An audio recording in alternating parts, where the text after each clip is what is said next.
About 10 days after 9/11, I went through the Pentagon and I saw Secretary Rumsfeld and Deputy Secretary Wolfowitz. I went downstairs just to say hello to some of the people on the Joint Staff who had used to work for me, and one of the generals called me in. He said, "Sir, you got to come in. You got to come in and talk to me a second." I said, "Well, you're too busy." He said, "No."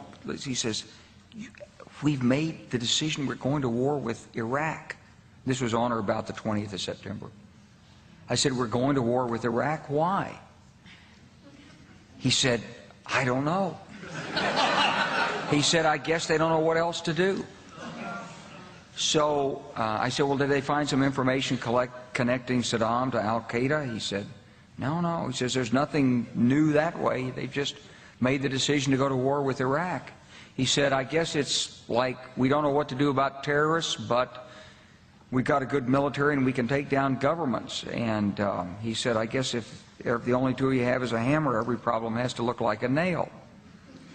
So I came back to see him a few weeks later, and by that time we were bombing in Afghanistan. I said, "Are we still going to war with Iraq?" And he said, "Oh, it's worse than that."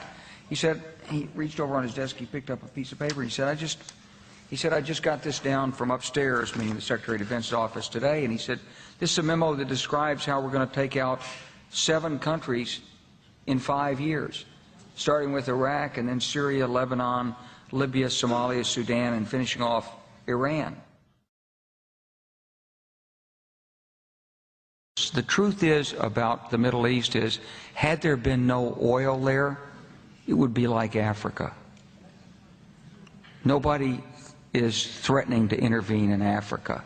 The problem is the opposite. We keep asking for people to intervene and stop it.